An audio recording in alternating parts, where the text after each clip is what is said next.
Praise lord. దేవునికి స్తోత్రం, దేవునికి మహిమ కలుగునుగాక. ప్రభునందు ప్రియులారా, ప్రభునామంలో కూడి వచ్చిన మీ అందరికీ మన ప్రభువును రక్షకుడైన యేసుక్రీస్తు నామంలో శుభములు, వందనాలు తెలియజేస్తూ ఉన్నాం. ప్రభు కృపను బట్టి ఇటు విధంగా మరొకసారి మనమందరం కూడి చేరి మన ప్రభువును స్తుతించటానికి ప్రభు మనకు చక్కని సమయాన్ని, సదవకాశాన్ని దయచేశారు. అందును బట్టి ప్రభువును స్తుతిస్తూ ఉన్నాను. ఈ దినమున దేవుని సన్నిధిలో కొద్ది నిమిషాలు దేవుని మాటలు మనము ధ్యానం చేద్దాం. అందరూ ప్రార్థనాపూర్వకంగా ఉండి ప్రభు మాటలు ఆలకించాలని మనం చేస్తూ ఉన్నాను. ఈ దినమున మన ధ్యానము కొరకై ప్రకటన గ్రంథము 1వ అధ్యాయము 13వ వచనము నుండి 16వ వచనం వరకు ఉన్న మాటలు మనం చదువుకుందాం. ప్రకటన గ్రంథము 1వ అధ్యాయము 13వ వచనము నుండి 16వ వచనం వరకు ఉన్న మాటలు నేను చదువుతున్నాను. అందరూ నాతో ఏకీభవించి చదవండి.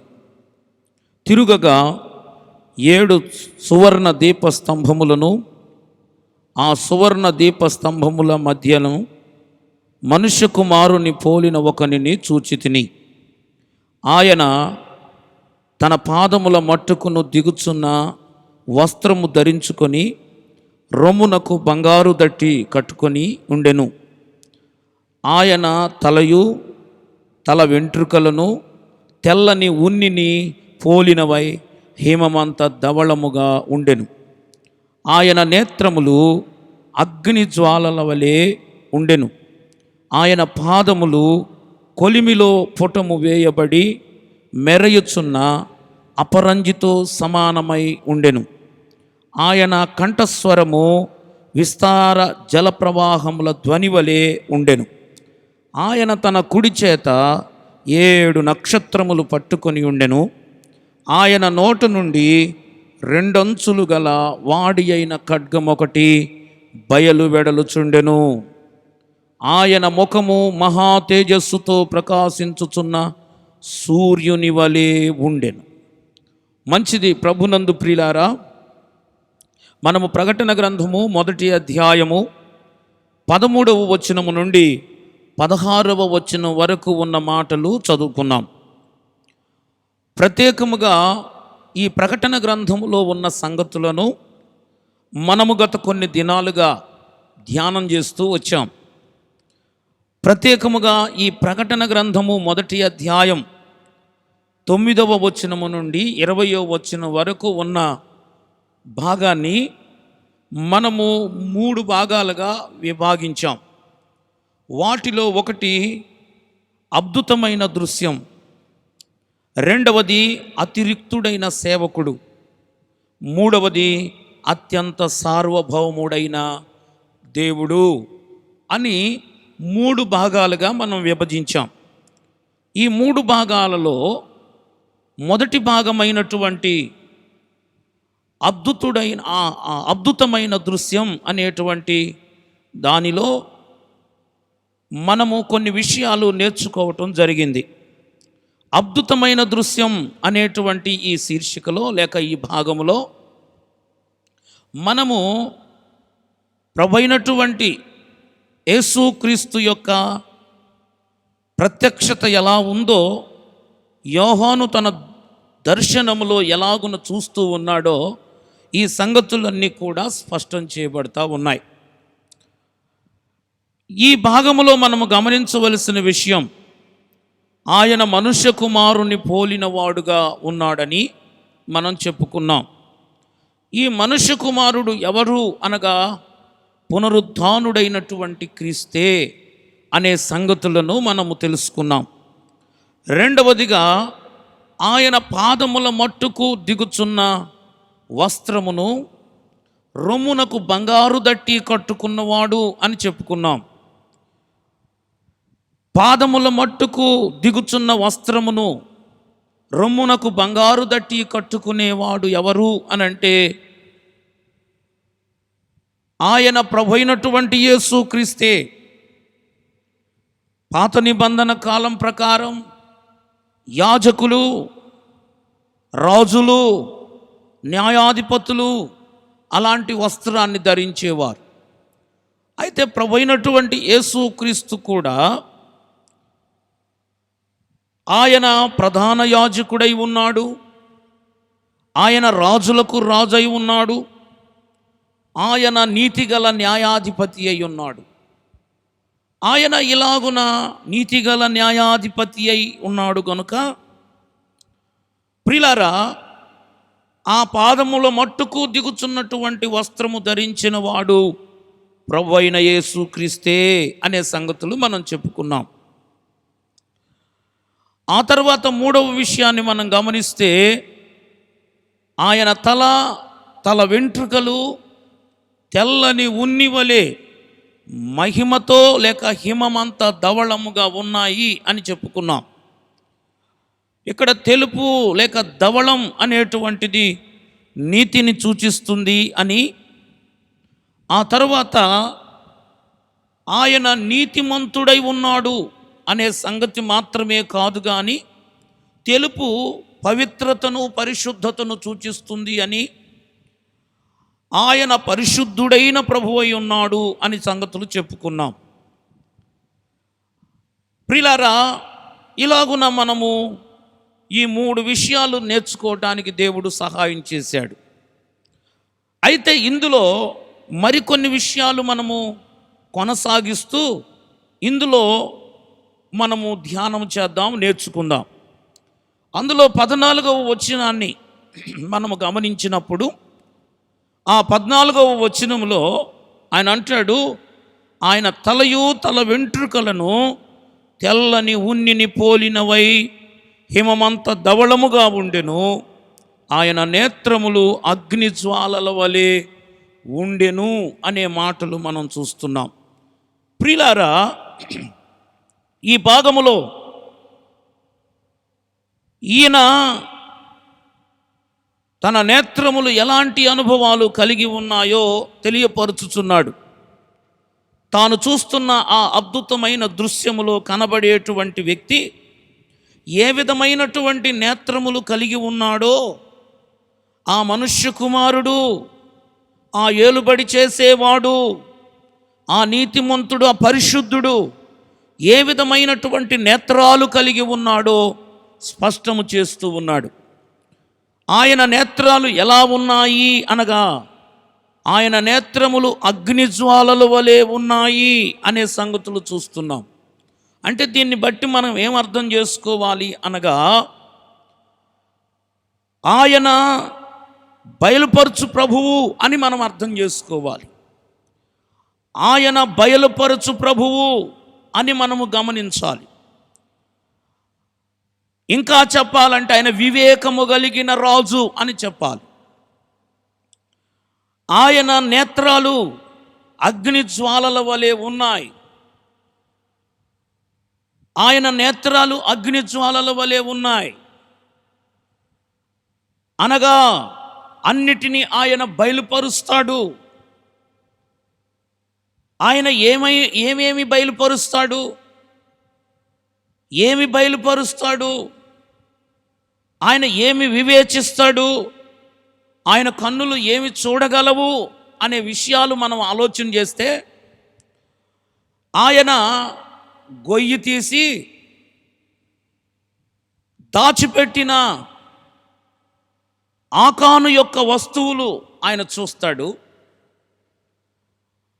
ఎవరికీ తెలియకుండా అంతఃపురములో బెత్షెబాతో చేసిన పాపాన్ని ఆయన చూస్తాడు. పరలోకం రాజ్యములో ప్రవేశించాలంటే ఏం చేయాలి అని అడగటానికి వచ్చినటువంటి నికోదేము మనస్సులో ఏముందో ఆయన చూస్తాడు. అంత మాత్రమే కాదు, చెట్టు మీద కూర్చున్న వ్యక్తి యొక్క పేరేమిటో కూడా ఆయన చూస్తాడు.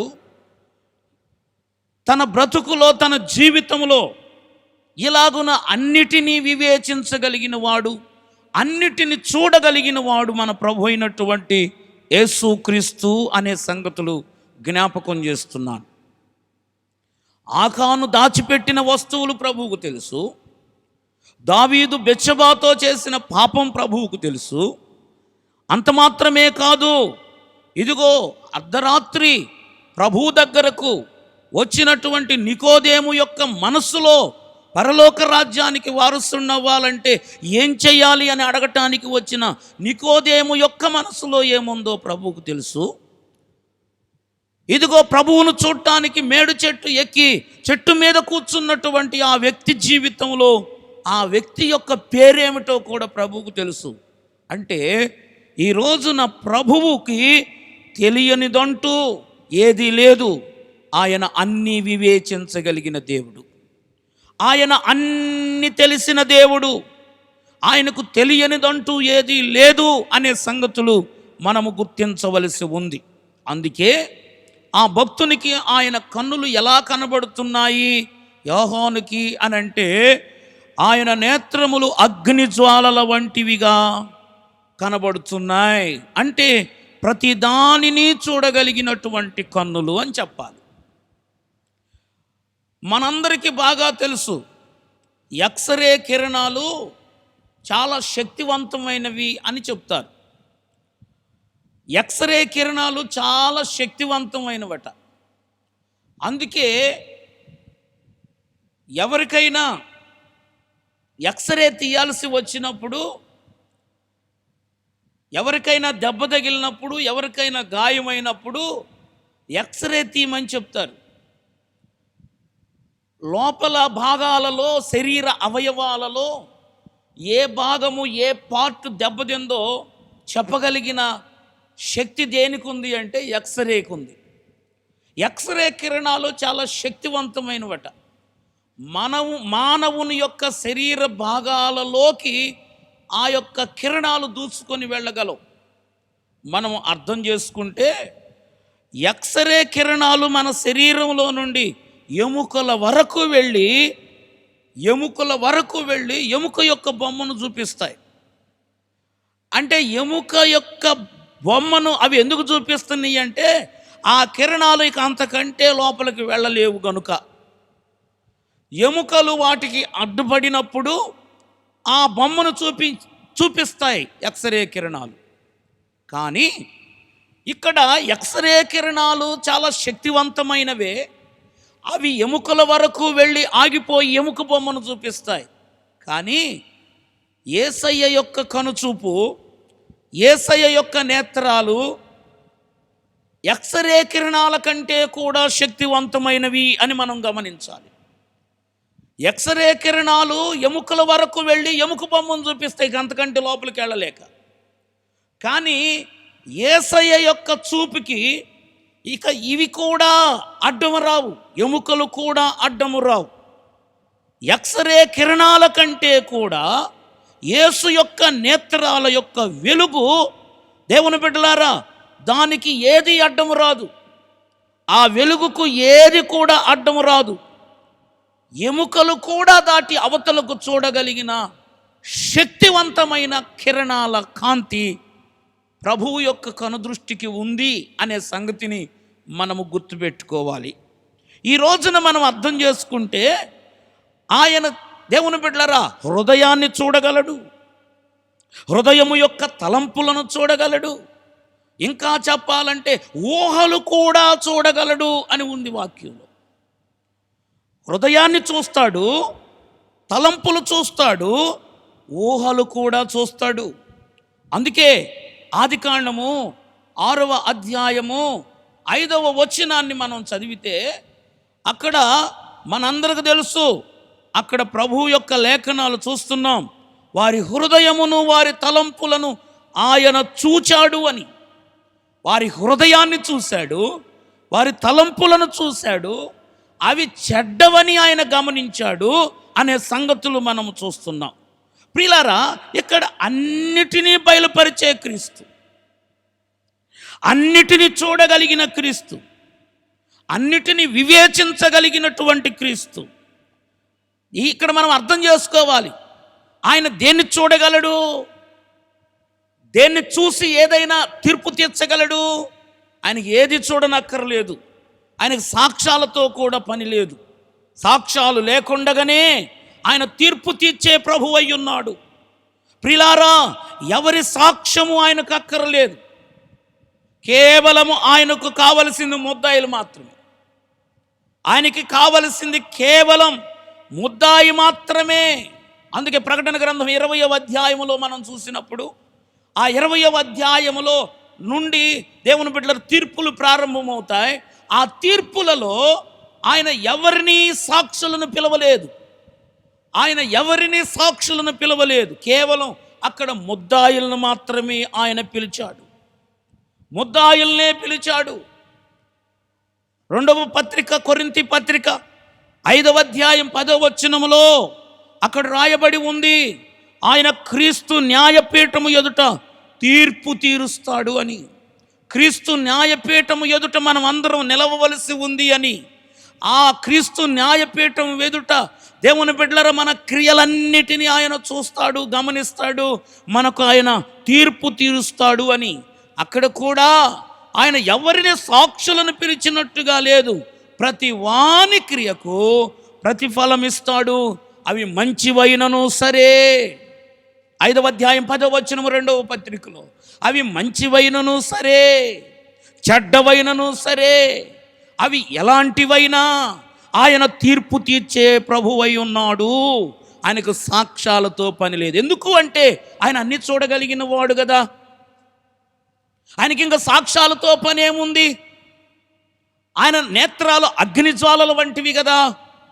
ఎక్స్రే కిరణాల కంటే కూడా శక్తివంతముగా ఆయన హృదయాన్ని చూస్తాడు. ఆయన దేవుని బిడ్డలారా తలంపులను చూస్తాడు, ఆయన ఊహలను చూస్తాడు. ఇవన్నీ కూడా ఆయన చూడగలిగిన నేత్రాలు. అందుకే అవి అగ్నిజ్వాలల వంటి నేత్రాలు అని చెప్పబడ్డాయి. ఇక్కడ ప్రభువైనటువంటి యేసు క్రీస్తు ఎలా కనబడుతున్నాడు అనగా, మనుష్య కుమారుడైన రాజు, 2వ దానిలో ఏలుబడి చేసే రాజు, 3వ భాగములో పవిత్రుడైన, లేకపోతే ప్రియులారా ఇదిగో నీతిమంతుడైన రాజు. ఇక 4వ దానిలో మనం చూస్తే ఆయన సమస్తమును బయలుపరచు లేక వివేకము కలిగిన రాజు అని చెప్పాలి.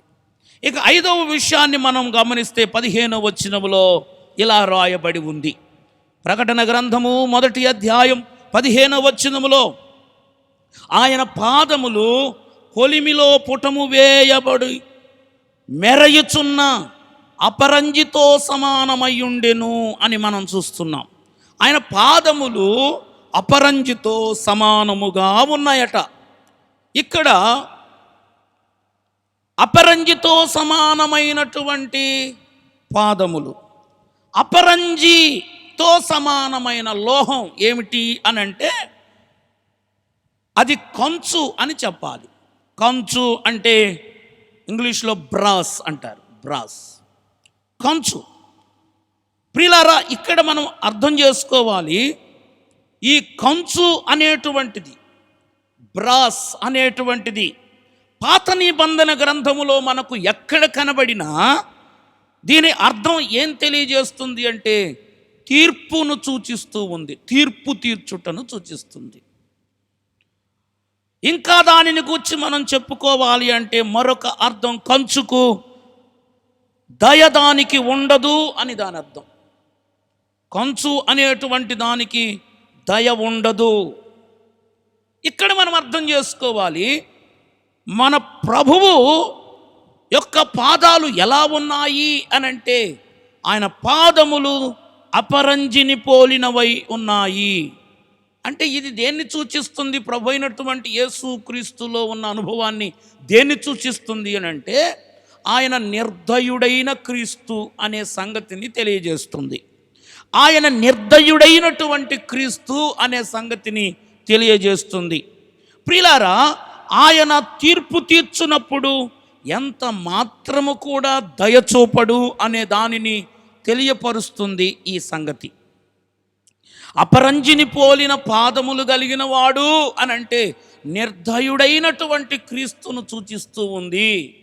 అయితే ఈ భూమి మీద ఆయన ఉన్నప్పుడు ఈ భూమి మీద ఆయన సజీవుడుగా ఉన్నప్పుడు ఎవరైనా ఆయన దగ్గరకు ప్రియులారా క్షమాపణ పొందటానికి, ఒక పాపి నీతిమంతుడవటానికి, తన జీవితంలో నీతిమంతుడైన వాడు పరిశుద్ధత విషయములో పడిపోతే ఆ పడిపోయిన వాడు తిరిగి తన జీవితంలో పవిత్రుడుగా మారటానికి, దేవుని బిడ్డలారా పరిశుద్ధత విషయములో పడిపోయిన వాడు పవిత్రుడిగా మారటానికి ఆయన యొద్దకు వస్తే ఆయన భలే కనికరం చూపేవాడు, ఆయన భలే దయ చూపించేవాడు. తన యొద్దకు వచ్చినటువంటి వారిని, పాపులను పరిశుద్ధులుగా నీతిమంతులుగా దేవుని బిడ్డలారా తీర్చి ఆయన అనేక విధాలుగా ఆయన శిక్షను విధించక క్షమాపణనే కలుగు చేసేవాడు. కానీ ఆ ప్రభువు ఇప్పుడు రేపు రాబోతున్న సమయంలో ఆయన అలాగున కనికరపడి దయ చూపించి ఆయన తీర్పు సింహాసనం మీద కూర్చున్నప్పుడు జాలిపడేటువంటి విధానాలు ఆయనకు ఉండవు. ఆయన ఎలా ఉండబోతున్నాడు? తీర్పు సింహాసనానికి వచ్చినప్పుడు, తీర్పు తీర్చవలసి వచ్చినప్పుడు ఆయన ఎలా ఉండబోతున్నాడు అనంటే, ఆయన ఎవరి మీద దయ చూపడు, ఆ అపరంజి పాదములు కలిగిన వాడు నిర్దయుడైన క్రీస్తు ప్రియులారా కఠినముగా ప్రవర్తించబోతున్నాడు అనే సంగతిని మనము గుర్తించవలసి ఉంది. ఈ రోజున ఆయన నిర్దయుడుగా ఉండి తన ఉగ్రతను కనపరచబోతున్నాడు అనే సంగతిని మనము గమనించుకోవాలి. ఎన్ని చెప్పాను? 5 విషయాలు చెప్పాను. ప్రియులారా, ఆయన నిర్దయుడైన రాజు, ఆయన మనుష్య కుమారుని పోలినవాడు, అనగా రాబోతున్న రాజు, ఏలుబడి చేసే రాజు. తర్వాత ప్రియులారా, ఆయన నీతిమంతుడు లేక పరిశుద్ధుడైన రాజు. 4వది ఆయన వివేకము కలిగిన రాజు. 5వది ఆయన ఉగ్రతను కనపరిచే రాజు, ఉగ్రతను కనపరిచే రాజు. ఇక ఆ తర్వాత 6వ సంగతిని మనం గమనిస్తే 6వ విషయం అక్కడ రాయబడి ఉంది. ఏమి సంగతులు అక్కడ రాయబడ్డాయి? ఆయన కంఠస్వరము విస్తార జలప్రవాహముల ధ్వనివలే ఉండెను. ఆయన కంఠస్వరము విస్తార జలప్రవాహముల ధ్వనిలాగా ఉందట. అంటే ఇది దేన్ని సూచిస్తుంది అనంటే గంభీరుడైన క్రీస్తును సూచిస్తుంది. విస్తార జలప్రవాహముల ధ్వని. ఆయన స్వరము విప్పితే, ఆయన మాట్లాడటం ప్రారంభిస్తే, ఆయన ప్రియులారా ఏదైనా తన నోటు నుండి పలకటం మొదలు పెడితే ఆయన యొక్క స్వరము, ఆయన కంఠము ఎలా ఉంటుంది అనగా అది విస్తార జల ప్రవాహముల ధ్వనిలాగా ఉంటుంది అని దేవుని యొక్క వాక్యము మనకు తెలియజేస్తుంది. విస్తార జల ప్రవాహముల ధ్వనిలాగా ఉంటుందట. దేవుని బిడ్డలారా, ఆయన ఏదైనా మాట్లాడినప్పుడు, ఆయన ఏదైనా పలికినప్పుడు, ఆయన ఏదైనా స్వరము విప్పి దేవుని బిడ్డలారా మాట్లాడుట మొదలు పెట్టినప్పుడు, ఇదిగో ఆయన ఎదుట ఎవడైనా ఎంతటి వాడైనా మౌనముగా ఉండవలసిందే. ఎవడైనా మౌనముగా ఉండవలసిందే. అందుకే హబక్కుకు రాస్తూ అంటాడు 2వ అధ్యాయం 20వ వచనములో, అయితే యెహోవా తన పరిశుద్ధాలయములో ఉన్నాడు, ఆయన సన్నిధిని లోకమంతయు మౌనముగా ఉండునుగాక అని అంటున్నాడు. లోకమంతా మౌనముగా ఉండవలసిందే. ఆయన ఎదుట లోకమంతా మౌనముగా ఉండవలసిందే. ప్రియా సంఘమా, ఎందుకు ఆయన ఎదుట లోకమంతా మౌనముగా ఉండాలి అంటే ఆయన గంభీరుడు, ఆయన కంఠస్వరము విస్తార జల ప్రవాహముల ధ్వనిలాగా ఉంది కనుక ఆయన ఎదుట ఎంతటి వాడైనా మౌనముగా ఉండవలసిందే, మౌనముగా ఉండవలసిందే. అందుకే కీర్తనాకారుడు ఆయన కంఠస్వరాన్ని గూర్చి 29వ కీర్తన 3-4 వచనాల్లో రాస్తూ అంటాడు. 29వ కీర్తన 3-4 వచ్చిన భాగాల్లో ఇలా రాయబడి ఉంది. ఏమని? ఇదిగో యెహోవా స్వరము జలముల మీద వినబడుచున్నది, మహిమగల దేవుడు ఉరుము వలె గర్జించుచున్నాడు, మహాజలముల మీద యెహోవా సంచరించుచున్నాడు, ఆయన స్వరము బలమైనది, యెహోవా స్వరము ప్రభావము గలది అని మనం చూస్తాం. యెహోవా స్వరము ప్రభావం కలిగిందట. యెహోవా ఉరుము వలె గర్జిస్తాడట. ఆయన స్వరము బలముగా ఉంటుందట.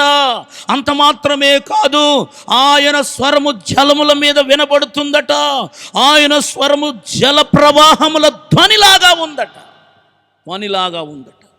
ఈరోజు నీ మాటలు వింటున్న నా ప్రియా సంగమా, ఇది దేన్ని సూచిస్తుంది అంటే గంభీరుడైన క్రీస్తును సూచిస్తుంది. ఆయన ఏ రాజు అంటే గంభీరుడైన రాజు అని చెప్పాలి.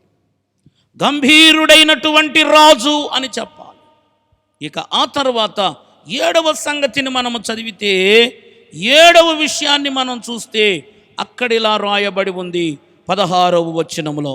16వ వచనాన్ని చదివితే, ఆయన తన కుడి చేత 7 నక్షత్రములు పట్టుకొని ఉండెను, ఆయన నోట నుండి 2 అంచులు గల వాడి అయిన ఖడ్గం ఒకటి వెడలుచుండెను, ఆయన ముఖము మహా తేజస్సుతో ప్రకాశించుచున్న సూర్యుని వలె ఉండెను. ఈ భాగంలో 3 విషయాలు ఉన్నాయి. వాటిలో ఒకటి, ఆయన తన కుడి చేత 7 నక్షత్రములు పట్టుకున్నాడు అనే మాటలు చదువుతున్నాం. ఆయన తన కుడి చేత 7 నక్షత్రములు పట్టుకున్నాడు. ఈ 7 నక్షత్రములు ఏమిటి అనంటే, ఈ 7 నక్షత్రములు 7 సంఘములకు దూతలు. ఈ 7 నక్షత్రములు 7 సంఘములకు దూతలు. 20వ వచనములో మనము చూస్తాం, ఆ 7 నక్షత్రములు 7 సంఘముల దూతలు. సంఘముల దూతలు. ఆ సంఘముల దూతలను తన కుడి చేత పట్టుకున్నాడట. తన కుడి చేత పట్టుకున్నాడు అంటే దీని అర్థం ఏంటో తెలుసా? నియంత్రించే క్రీస్తు. నియంత్రించే క్రీస్తు. దేవుని బిడ్డలారా, ఇక్కడ మనము చూస్తున్నాం, ఆయన మనుష్యులను రెగ్యులేట్ చేస్తాడు. ఆయన నియంత్రిస్తూ ఉంటాడు. ప్రియులారా, వారు ఎలా పడితే అలా ఉండటానికి వీలు లేదు. ఏది పడితే అది చేయటానికి వీలు లేదు. ఎటు పడితే అటు వెళ్ళటానికి వీలు లేదు. ఏది పడితే అది మాట్లాడటానికి వీలు లేదు. ఎలా పడితే అలా ప్రవర్తించటానికి వీలు లేదు. అంతా కూడా ఎక్కడ ఉంటుంది అనంటే, వారు ఆయన చేతిలో ఉంటారు. వారు ఆయన యొక్క నియంత్రణలో ఉంటారు అనే సంగతులు మనము గమనించాలి. వారందరినీ కూడా ఆయన రెగ్యులేట్ చేస్తాడు.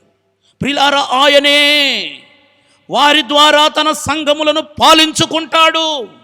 ఆయనే తన దూతలను పెద్దలను క్రమపరిచే వాడై ఉన్నాడు. వారిని నియంత్రించే వాడై ఉన్నాడు. ఇది నియంత్రణను సూచిస్తూ ఉంది. నక్షత్రములను పట్టుకునుట. ఈయన సార్వభౌముడైన రాజు అని మనం గమనించాలి. సార్వభౌమాధికారం అన్నీ కూడా ఎక్కడున్నాయి, ఎవరి కంట్రోల్లో ఉన్నాయి అనంటే దేవుని కంట్రోల్లోనే. ప్రియులారా, అధికారం అంతా ఎవరి చేతిలో ఉంది? ఆయన చేతిలోని, రాజు యొక్క చేతిలోని, ప్రభువు యొక్క చేతిలోని. ఈ 7 నక్షత్రములను పట్టుకొనుట దేన్ని సూచిస్తుంది అనంటే ఆయన సార్వభౌమాధికారాన్ని సూచిస్తుంది. ఆయన సార్వభౌముడైన రాజు అనే సంగతిని గుర్తించుకోవాలి. ఇప్పటికి 7 సంగతులు చెప్పుకున్నాం. ఆయన దేవుని బిడ్డలారా మనుష్య కుమారుడైన రాజు. రెండవదిగా ఆయన ఏలుబడి చేసే రాజు. మూడవదిగా ఆయన పరిశుద్ధుడైన నీతిమంతుడైన రాజు. నాలుగవదిగా వివేకము కలిగిన రాజు. ఐదవదిగా ఆయన ఉగ్రతను కనపరిచే రాజు. ఆరవదిగా గంభీరుడైన రాజు. ఏడవదిగా ఆయన సార్వభౌముడైన రాజు. అనగా సమస్తమును నియంత్రించువాడు, సమస్తమును రెగ్యులేట్ చేసేవాడు, సమస్తమును పాలించేవాడు, సమస్తమును క్రమపరిచేవాడు, దేవుని బిడ్డలారా సమస్తమును నియంత్రించేవాడు మన ప్రభు అయినటువంటి యేసుక్రీస్తే. యేసుక్రీస్తే. 8వ సంగతిని మనం గమనిస్తే అదే అధ్యాయం 16వ వచనాన్ని మనము చదివితే అక్కడ రాయబడి ఉంది, ఆయన నోట నుండి వాడి అయిన ఖడ్గము బయలు వెడలుచుండెను. ఆయన నోట నుండి వాడి అయిన ఖడ్గము బయలు వెడలుచు ఉందట. ఈ ఖడ్గం ఏమిటి? ఈ ఖడ్గము ఎఫెసీ పత్రిక 6వ అధ్యాయం 17వ వచనం ప్రకారం, హెబ్రీ పత్రిక 4వ అధ్యాయం 12వ వచనం ప్రకారం అది ఆయన వాక్యమే అని మనము గమనించాలి. అది ఆయన వాక్యమే. ప్రియులారా, ఆయన నోట నుండి 2 అంచులు కలిగిన వాడి అయిన ఖడ్గం బయలు వెడలుతుంది. అంటే ఆయన వాక్యమే, ఆయన వాక్యమే. ఈ రోజున మనం అర్థం చేసుకోవాలి, ఆ 2 అంచులు కలిగిన ఖడ్గం, ఆ 2 అంచులు కలిగిన ఖడ్గం దేవుని వాక్యమే. ఆయన ఖడ్గముతో ఏం చేస్తాడు? ఏం చేస్తాడు అనగా పగ సాధిస్తాడు. ఆయన ఈ ఖడ్గముతో ఏం చేస్తాడు అంటే ఆయన పగ సాధిస్తాడు. దీన్ని బట్టి మనం అర్థం చేసుకోవాలి, ఆయన ఎవరు అనగా ఆయన పగ సాధించే రాజు. ఆయన పగ సాధించే రాజు. లేఖనాలలో మనము చూసినప్పుడు తాను సృష్టించిన ఆదాము అవ్వలను మోసం చేసి ఈ సృష్టి ఆదాము అవ్వల స్వాధీనము నుండి తన స్వాధీనములోనికి తీసుకున్న సాతాను యొక్క చేతిలో నుండి, క్రీస్తుకు విరోధముగా నిలబడినటువంటి ఈ సాతాను యొక్క చేతిలో నుండి ప్రభువు తన వాడి అయిన ఖడ్గము చేత సాతానును ఓడించి వాడితో యుద్ధము చేసి, ప్రియులారా, ఇదిగో ఆయన తన పిల్లలైనటువంటి వారందరినీ కూడా తన యొద్దకు మరలా తీసుకుంటాడు. వాక్యపు కత్తితో ప్రభువు తన వారినందరినీ కూడా లాక్కుంటాడు అని దేవుని వాక్యములో మనము చూస్తున్నాం. ప్రకటన గ్రంథము 19వ అధ్యాయములో ఈ సంగతులు మనము చదివినప్పుడు మనకు అర్థమవుతాయి. ఆ సాతాను యొక్క కబంధ హస్తాల్లో ఇప్పుడు లోకమంతా, ప్రజలంతా చిక్కబడి ఉన్నారు. లోకమంతా చిక్కబడి ఉంది. ఈ చిక్కబడి ఉన్నటువంటి ఈ లోకం ఎవరి వశములో ఉంది అనగా సాతాను వశములో ఉంది. అసలు ఉండవలసినది సాతాను వశములో కాదు, అది ఆదాము అవ్వల యొక్క వశములో ఉండాలి.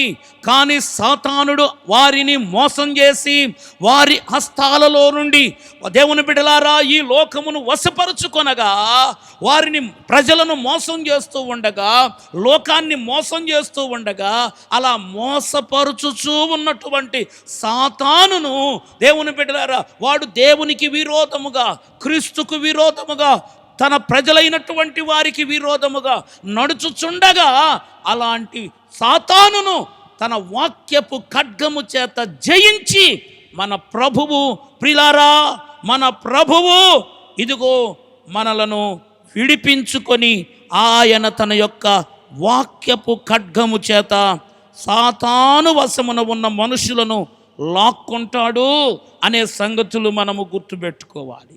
ఈ దేవుని బిడ్డలారా, ఇది మనకి ఏమి నేర్పిస్తుంది అంటే, దేవుడు తన కోపమును చూపి తన పగను సాధించుకుంటాడు. ఆయన కోపపడే రాజు అనే సంగతులు మనం గుర్తుపెట్టుకోవాలి. Praise the Lord, praise the Lord. ప్రియ దైవ జనాంగమా, ఆయన కోపపడే రాజు, పగ సాధించే రాజు అనే సంగతులు గుర్తుపెట్టుకోవాలి. ఇక ఆ తర్వాత చివరి మాట చెప్తున్నాను, ఆయన ముఖము ప్రకాశించుచున్న సూర్యుని వలె ఉండెను అని చదువుతున్నాం. ఆయన ముఖము మహా తేజస్సుతో ప్రకాశించుచున్న సూర్యుని వలె ఉన్నది. సూర్యుని వలె ఉందట. ఆయన దేదీప్యమానమైన ప్రకాశత కలిగినటువంటి వాడు. ఇది ఏం చూపిస్తుంది అనంటే రాజు యొక్క మహిమను సూచిస్తుంది. ఇది రాజు యొక్క మహిమను ఆయన ఒకప్పుడు విడిచిపెట్టి వచ్చాడు. ఆయన విడిచి వచ్చినటువంటి మహిమను తిరిగి పొందుకున్నాడు. ఇప్పుడు ఆయన మహిమ కలిగిన రాజుగా ప్రత్యక్షము కాబోతున్నాడు. ఆయన ముఖము ప్రకాశించుచున్న సూర్యునిలాగా ఉంది అని రాయబడి ఉంది. తండ్రి యొద్ద ప్రభైనటువంటి యేసు క్రీస్తుకి ఎలాంటి మహిమ ఉందో మనము గమనిస్తే యోహాను రాసిన సువార్త 17వ అధ్యాయం 3 నుంచి 5 వచనాలు మనము చదివినప్పుడు ఆ భాగములో ఇలా రాయబడి ఉంది. అద్వితీయ సత్యదేవుడైన నిన్నును నీవు పంపిన యేసు క్రీస్తును ఎరుగుటయే నిత్య జీవము. చేయుటకు నీవు నాకిచ్చిన పని నేను సంపూర్ణముగా నెరవేర్చి భూమి మీద నిన్ను మహిమపరిచితిని. తండ్రి, లోకము పుట్టక మునుపు నీ యొద్ద నాకు ఏ మహిమ ఉండెనో ఆ మహిమతో నన్ను ఇప్పుడు నీ యొద్ద మహిమపరచుము. Praise the Lord. ప్రియ దైవ జనాంగం అంటున్నాడు ప్రభు అయిన యేసు క్రీస్తు, లోకము పుట్టక మునుపు నీ యొద్ద నాకు ఏ విధమైన మహిమ ఉన్నదో ఆ మహిమతో ఇప్పుడు మరలా నన్ను మహిమపరచయ్యా. అంటే ఇప్పుడు లోకము పుట్టక మునుపు ఆయనకు మహిమ ఉంది. ఆ మహిమ కలిగినటువంటి వాడు ఈ మానవ కోటి కొరకు ఈ లోకానికి మహిమను విడిచి వచ్చాడు. ఇప్పుడు ప్రభువు ప్రార్థన చేస్తూ ఉన్నాడు, లోకము పుట్టక మునుపు నీ యొద్ద నాకు ఎట్టి మహిమ ఉందో ఆ మహిమ మరలా నాకు దయచేయి, నీ యొద్ద మహిమ పరచు నన్ను అని ప్రభు సన్నిధిలో ప్రియులారా యేసయ్య ప్రార్థన చేస్తూ ఉన్నాడు. అంటే ఇప్పుడు ఆయన ఏ మహిమతో ఉన్నాడు అనగా, ఇదిగో దేవుని బిడ్డల లోకము పుట్టక మునుపు ఆయన ఏ మహిమతో ఉన్నాడో అదే మహిమ ఇప్పుడు తండ్రి వలన పొందుకున్నాడు. అందుకే ఇప్పుడు ఆయన ముఖము సూర్యుని వలె మహా తేజస్సుతో ప్రకాశించుచూ ఉన్నది ఆయన ముఖం. ఎందుకు అంటే ఆయన మహిమ కలిగిన రాజు గనుక, ఆయన మహిమ గల రాజు గనుక, మహిమ కలిగిన రాజు గనుక అలా ప్రకాశిస్తూ ఉన్నాడు అనే సంగతిని మనము గమనించుకోవాలి. యోహాను సువార్త 17వ అధ్యాయం 3 నుంచి 5 వచనాల వరకు మనం చదువుకున్న భాగములో ఇదిగో తండ్రి యొద్ద లోకము పుట్టక మునుపు ఆయనకు మహిమ ఉంది. ఇదిగో ఆ లోకము ప్రియులారా పుట్టక మునుపు ఉన్నటువంటి మహిమను ఆయన 2000 సంవత్సరాల క్రితం విడిచి వచ్చాడు. ఆయన మానవ కోటి యొక్క రక్షణ కొరకై మానవ కోటిని తన మహిమలోనికి చేర్చుకోవటం కోసం ఆయన మహిమను విడిచి వచ్చాడు. ఆ మహిమను విడిచి వచ్చిన వాడు ప్రియులారా మరలా ఆ మహిమను పొందుకున్నాడు. ఇది ప్రభు అయినటువంటి యేసు క్రీస్తులో ఉన్న ఒక శ్రేష్టమైనటువంటి అనుభవం. Praise the lord. స్తోత్రం కలుగునుగాక. హల్లెలూయా. ప్రియ దైవ జనాంగమా, ఆయన జీవితం మనకి ఇలా కనబడుతూ ఉంది కనుక మనం ఏం అర్థం చేసుకోవాలో తెలుసా? ఈ రోజున నీవు నేను మనమందరము కూడా ఆయన మహిమ కలిగిన రాజు.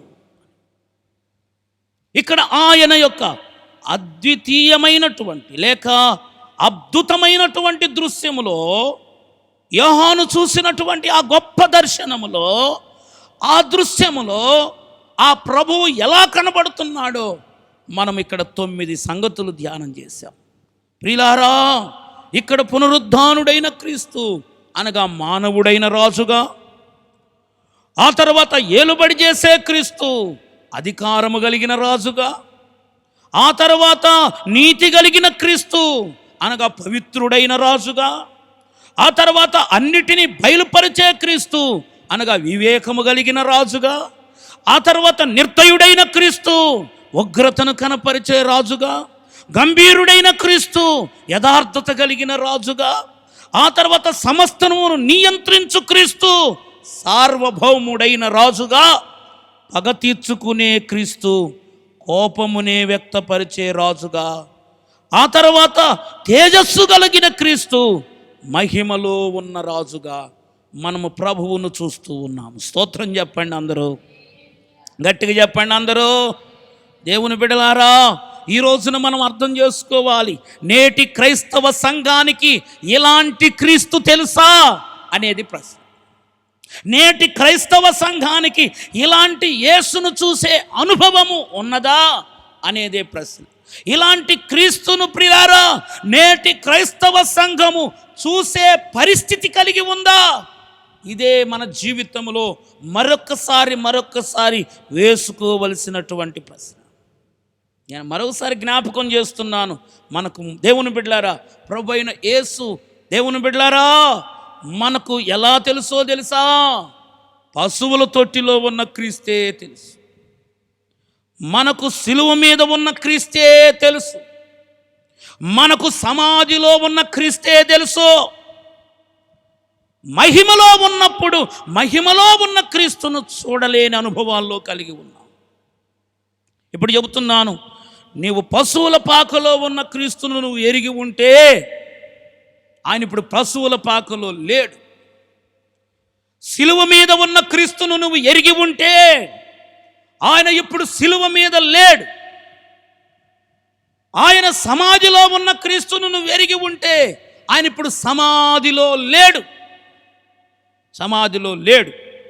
ఆయన మహిమలో ఉన్నాడు. ఇప్పుడు ఆయన మహిమలో ఉన్నాడు. ఇప్పుడు దేవుని బిడ్డలారా, తొట్టిలో ఉన్న క్రీస్తును ఎరిగిన నీవు, సిలువ మీద క్రీస్తును ఎరిగిన నీవు, సమాధిలో ఉన్న క్రీస్తును ఎరిగిన నీవు మహిమలో ఉన్న క్రీస్తును కూడా ఎరగాలి. మహిమలో ఉన్న క్రీస్తును కూడా చూడాలి. ఆ క్రీస్తును మనము చూడటం మనకు రావాలి. అలా చూసినప్పుడే మనకు క్షేమం, మన సంఘానికి క్షేమం, మనకు ఉజ్జీవం, మన సంఘానికి ఉజ్జీవం, సాటి మనుషులకు ప్రయోజనకరం. ఆ క్రీస్తును చూడకుండా మన జీవితంలో ప్రియులారా మనం ఇంకా తొట్టి దగ్గరే, సిలువ దగ్గరే, సమాధి దగ్గరే ఉంటే మనకు ఏం ప్రయోజనం? ఇది మన జీవితంలో గుర్తించవలసి ఉంది. మహిమలో ఉన్న క్రీస్తును చూడాలన్న దేవుని బిడ్డలారా, ఈ రోజున మన జీవితంలో ఆలోచన, ఆశ మనకు కావాలి. అయితే ఆ మహిమలో ఉన్నటువంటి క్రీస్తును మనం ఎలా చూడగలం? చెప్పాను కదా, యోహాను తన జీవితంలో ఎలా చూడగలిగాడు అనే సంగతులు మనం చదివితే అక్కడ ఆయన అంటాడు, దానికి జవాబుగా 9 నుంచి 10 వచనాల్లో దేవుని బిడ్డలారా ఆయన అంటాడు, నేను ఆత్మవశుడనై ఉండగా అంటున్నాడు ఆయన. అంటే ఇక్కడ ఆత్మ సహాయం మనకు అవసరమై ఉంది. ఆ మహిమలో ఉన్న క్రీస్తును చూడటానికి మనకు ఆత్మ సహాయం అవసరం. యోహాను తనంతటికి తానుగా ఆ మహిమలో ఉన్నటువంటి క్రీస్తును చూడలేదు కానీ, ఆ మహిమలో ఉన్నటువంటి క్రీస్తును ఆయన కనుగొనలేదు కానీ, ఆ మహిమలో ఉన్న క్రీస్తు యొక్క ప్రత్యక్షతను, ఆ దర్శనాన్ని ఆయన చూడలేదు కానీ, దేవుని బిడ్డలారా ఇదిగో తనంతటికి తానుగా చూడలేదు కానీ ఆత్మ సహాయముతోనే చూడగలిగాడు. ఆత్మ వశుడై ఉండగా నేను చూశాను అంటున్నాడు. ఆత్మవశుడు కాకపోతే యేసుక్రీస్తు మహిమలో ఉన్న దృశ్యం చూడడానికి యోహానుకు వీలయ్యేది కాదు. ఆత్మవశుడు కాకపోతే దేవుని బిడ్డలారా ఆయన తన జీవితంలో మహిమలో ఉన్నటువంటి క్రీస్తును చూడగలిగిన అనుభవాలు ఆయనకు ఉండేవి కావు. ఆయనకే కాదు, ఎవరి వల్ల కాదు. ఇదిగో ఆత్మవశులమై ఉంటేనే, ఆత్మ సహాయము ద్వారానే మనము మహిమలో ఉన్నటువంటి క్రీస్తును చూడగలుగుతాము అనే సంగతి మనము గమనించాలి. అయితే నా మాటలు ముగించే ముందు ఒక్క విషయాన్ని జ్ఞాపకం చేస్తున్నా. ఇప్పుడు ఆత్మవశులమై ఉంటే మహిమలో ఉన్న యేసును చూడగలిగితే మనము ఎక్కడ వంగాలో అక్కడ వంగుతాం. ఆయనను చూడగలిగితే ఎక్కడ తిన్నన చేయబడాలో అక్కడ తిన్నన చేయబడతాం. ఆయనను చూడగలిగితే ఎక్కడ పూడ్చబడాలో అక్కడ పూడ్చబడగలుగుతాం. దేవుని బిడ్డలారా, మన జీవితంలో మనము మహిమలో ఉన్న యేసును చూడటమే కాదు, మనం ఆత్మవశులమైతే ఎక్కడ చదును చేయబడాలో అక్కడ చదును చేయబడతాం, ఎక్కడ పల్లము చేయబడాలో అక్కడ పల్లము చేయబడతాం.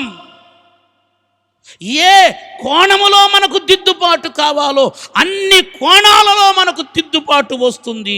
మన మనోనేత్రము తెరవబడుతుంది. దేని వలన అంటే ఇది ఆత్మ సహాయము వలన. ఆత్మ సహాయము వలన. ప్రియ దైవ జనాంగమా, ఈ రోజున నీవు నేను ఆత్మవశులమైతే మహిమలో ఉన్న క్రీస్తును చూడటం దేవుని బిడ్డల ఒక గొప్ప అనుభవం. ఆ దృశ్యాన్ని చూసినప్పుడు, ఆ ఆత్మ సహాయము ద్వారా ఆ మహిమలో ఉన్న క్రీస్తును చూసినప్పుడు మనము ఎక్కడ వంగాలో అక్కడ వంగుతాం, ఎక్కడ తిన్నన చేయబడాలో అక్కడ తిన్నన చేయబడతాం, ఎక్కడ పూడ్చబడాలో అక్కడ పూడ్చబడతాం, ఎక్కడ చదును చేయబడాలో అక్కడ చదును చేయబడతాం, ఎక్కడ పల్లము చేయబడాలో అక్కడ పల్లము చేయబడతాం. అన్ని కోణాలలో దిద్దుబాటు వస్తుంది మనకు. ఈ రోజున ఇదంతా దేని ద్వారా అంటే ఆత్మ సహాయము ద్వారా.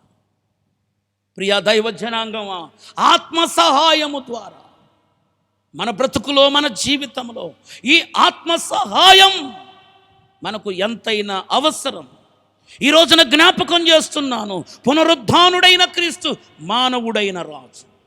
ఇదిగో ఏలుబడి చేసే క్రీస్తు అధికారము కలిగిన రాజు. ఇదిగో నీతిగల క్రీస్తు పవిత్రుడైన రాజు. అన్నిటిని బయలుపరిచే క్రీస్తు వివేకము కలిగిన రాజు.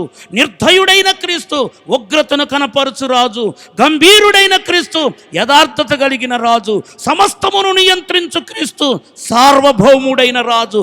పగ సాధించే క్రీస్తు కోపమునే వ్యక్తపరిచే రాజు. తేజస్సు గల క్రీస్తు ఇదిగో మహిమలో ఉన్న రాజు. ఇదిగో ఇవన్నీ కూడా మనకు కనబడాలి, మనము చూడాలి అంటే మనకు ఆత్మ సహాయం అనేటువంటిది అవసరమై ఉంది. ప్రియా దైవ జనాంగమా, ఈ మాటలు విన్నటువంటి మనమందరం అర్థం చేసుకోవలసిన విషయం, యోహాను తన దర్శనములో ఈ అద్భుతమైన దృశ్యాన్ని చూశాడు. ఈ అద్భుతమైనటువంటి దృశ్యాన్ని ఆయన చూడగలుగుతూ ఉన్నాడు. ఈ అద్భుతమైనటువంటి దేవుని బిడ్డలారా సంఘటన ఆయన కళ్ళ ముందు ప్రత్యక్షమవుతుంది. ఎలా సాధ్యం? ఆత్మవశుడైతే. ఎలా వచ్చింది? ఆత్మ సహాయముతో. ఇప్పుడు ఆ ఆత్మ సహాయముతో ఇప్పుడు ఆయన పాదాల మీద పడిపోయాడు. ఇప్పుడు ఆ ఆత్మ సహాయముతో ప్రియ దైవ జనాంగమా, ఆయన పాదాల మీద పడిపోయాడు, వంగిపోయాడు. ఇప్పుడు ఆయన పాదాల మీద పడి ఇప్పుడు ఆయన మానవుడైన రాజును, అధికారము కలిగిన రాజును, ఇదిగో ఆ పవిత్రుడైన రాజును, వివేకము కలిగిన రాజును, సార్వభౌముడైన రాజును, ఉగ్రతను కనపరిచే రాజును, యథార్థత కలిగిన రాజును, కోపాన్ని వ్యక్తం చేసే రాజును, మహిమలో ఉన్న రాజును చూడగలుగుతున్నాడు. మనమందరం కూడా అలాంటి దృశ్యాన్ని చూడటానికి ఇప్పుడు మనకు కూడా ఆత్మ సహాయం అవసరమైంది కనుక ఆ ఆత్మ సహాయాన్ని కోరుకొని మన ప్రభువును, తొట్టిలో ఉన్న ప్రభువును చూడక, మన ప్రభువును సిలువ మీద చూడక, మన ప్రభువును సమాధిలో చూడక, మన ప్రభువును మహిమలో చూద్దాం. ఆ మహిమలో ఉన్న క్రీస్తును చూద్దాం. ఆత్మ సహాయముతో చూద్దాం. ఆత్మ వశులమై చూద్దాం. ఈ రోజున మన జీవితంలో ఆ ఆత్మ సహాయము ద్వారా ఎక్కడ వంగాలో అక్కడ వంగి, ఎక్కడ తిన్నన చేయబడాలో అక్కడ తిన్నన చేయబడి, ఎక్కడ పూడ్చబడాలో అక్కడ పూడ్చబడి, ఎక్కడ చదును చేయబడాలో అక్కడ చదును చేయబడి, ఎక్కడ పల్లము చేయబడాలో అక్కడ పల్లము చేయబడి, అన్ని కోణాలలో దిద్దుబాటు పొంది మన బ్రతుకులలో, మన జీవితాలలో మన మనోనేత్రాలు వెలిగించుకొని ఆయన నామస్మరణ చేసే స్థితిని సంపాదించుకుందాం. అట్టి కృప మన ప్రభు మనకు దయచేసి నడిపించునుగాక. దేవుడి కొద్ది మాటలు దీవించునుగాక. తలలు వంచండి, ప్రార్థన చేసుకుందాం. అందరూ తలలు వంచి కళ్ళు మూయండి, ప్రార్థన. Praise the Lord. Hallelujah, hallelujah, hallelujah. చెప్పండి, స్తుతులు చెప్పండి. అందరూ కూడా ఒక్క నిమిషం పాటు ప్రభువు సన్నిధిలో ప్రభువును స్తుతించండి. ప్రియ దైవ జనాంగమా, ఆత్మదేవుడు మనతో మాట్లాడిన మాటలను ఇంతవరకు మనము విన్నాం. ఇదిగో ఈ మాటలు యోహాను యొక్క దర్శనాన్ని ప్రభువు మన కళ్ళ ముందు పెట్టాడు. యోహాను యొక్క దర్శనం అదృశ్యమైనటువంటి సంగతులను ఆయన చూస్తున్నాడు. అదృశ్యమైన దృశ్యాన్ని ఆయన చూస్తున్నాడు. అద్భుతమైనటువంటి దృశ్యం ఆయన కళ్ళ ముందు కనబడుతుంది. ఇదిగో అద్భుతమైనటువంటి దృశ్యం ఆయన కళ్ళ ముందు కనబడుతుంది. ఇదిగో మనుష్య కుమారుని పోలిన వాణ్ణి, ఇదిగో బంగారు దట్టి కట్టుకున్న వాణ్ణి, పాదముల మట్టుకు దిగుచున్న వస్త్రము ధరించిన వాణ్ణి, అగ్ని జ్వాలల వంటి నేత్రములు కలిగిన వాణ్ణి, ఇదిగో అపరంజి పోలిన పాదాలు కలిగినటువంటి వాణ్ణి, సూర్యుని వలె ప్రకాశించుచున్న ముఖము కలిగిన వాడిని, ఇదిగో ప్రియ దైవ జనాంగమా, ఇదిగో జల ప్రవాహముల ధ్వని వంటి స్వరము కలిగిన వాణిని ఇదిగో ఆయన చూస్తూ ఉన్నాడు. ఇదిగో సూర్యుని వలె ప్రకాశించుచున్న ముఖము కలిగిన వాణ్ణి చూస్తూ ఉన్నాడు. ఇది ఎలా సాధ్యము అనగా ఆయన ఆత్మవశుడై. ఈ దర్శనము నీకుందా? ఈ దర్శనము మనకున్నదా? పరిశీలన చేసుకోవాలి. ఈ దర్శనము లేక ఎందరో నశించిపోతున్నారు. ఆ దర్శనము మనకు ప్రత్యక్షపరచబడితే, ఆ దర్శనము గనక మనము చూడగలిగితే మన ఆత్మీయ జీవితాలు బలపరచబడతాయి, మన మనోనేత్రాలు వెలిగించబడతాయి. ఇదిగో మనము స్థిరపరచబడతాం, మన జీవితాలు ధన్యముగా మార్చబడతాయి. అర్థం చేసుకుందాం, ఆలోచన చేసుకుందాం. ఈ మాటలు వింటున్న ప్రియ తల్లి, ప్రియ దైవ జనాంగమా, ఎలాంటి అనుభవాలలో మనమున్నాం? ఇదిగో ఈ గొప్ప దర్శనాన్ని చూసి, అద్భుతమైన దృశ్యాన్ని చూసి ధన్యతను సంపాదించుకోవాలి. ఎలాంటి స్థితిని మనం పొందుకోవటానికి ఇదిగో మనం ఆత్మ సహాయాన్ని కోరుకుందాం. ఆత్మదేవా మాకు సహాయము చేయి, ఆత్మదేవా మాకు సహాయము చేయి, మమ్మలను ఆత్మవశులనుగా చేయి, ఆత్మ పూర్ణులనుగా చేయి, ఆత్మతో నింపబడే వారముగా చేయి, ఆత్మతో మండే వారముగా చేయి, ఆత్మలో రగిలించబడే వారముగా చేయి, ఆత్మను రేపుకునే వారముగా చేయి, ఆత్మ చేత కదిలించబడే వారముగా చేయ్యా. ఇదిగో మా బ్రతుకులలో ఆ అద్భుతమైన దృశ్యాలు మా బ్రతుకులలో దయచేయండి. అవి మేము చూడగలిగిన కన్నులు మాకు దయచేయండి. ప్రార్థన చేద్దాం. అందరూ కూడా ఒక్క నిమిషం పాటు ప్రభు మనతో మాట్లాడిన మాటల కొరకై చేతులెత్తి స్తోత్రాలు చెబుదామా? అందరము చేతులెత్తి స్తోత్రాలు చెబుదాం. స్తోత్రం, స్తోత్రం, స్తోత్రం, స్తోత్రం, స్తోత్రం, స్తోత్రం. హల్లెలూయా, హల్లెలూయా, హల్లెలూయా, స్తోత్రం. ప్రార్థన. ప్రేమాస్వరూపివైన తండ్రి, గనుడువైన యేసయ్య, నీ ఘననామానికి స్తోత్రాలు. ఇంతవరకు నీ సన్నిధి మాతో ఉంచారు, కోడికలో తోడుగా ఉన్నారు, పాటలలో మహిమ తెచ్చుకున్నారు. అలాగే ప్రభా, లేఖనాల్లో నుండి మీరు మాతో మాట్లాడారు. ఇంతవరకు చేసిన విజ్ఞాపనలు కూడా మీరు ఆలకించినందుకు నీకు స్తోత్రాలు చెల్లిస్తున్నాం. ప్రత్యేకముగా ఈ సమయమందు మీ లేఖనాల్లో నుండి మీరు నాతో మాట్లాడినందుకు, ముచ్చటించినందుకు నీకు స్తోత్రం. ప్రత్యేకంగా ఈ రోజున ప్రభువా, యోహాను తన దర్శనములో అద్భుతమైన దృశ్యాన్ని చూశాడు. ఇదిగో ఆయన ఆత్మవశుడై చూశాడు. ఇదిగో ఆయన మనుష్య కుమారుడైన రాజును చూశాడు. ఇదిగో ప్రభువా, నీతిమంతుడైన రాజును చూశాడు, పవిత్రుడైన రాజును చూశాడు.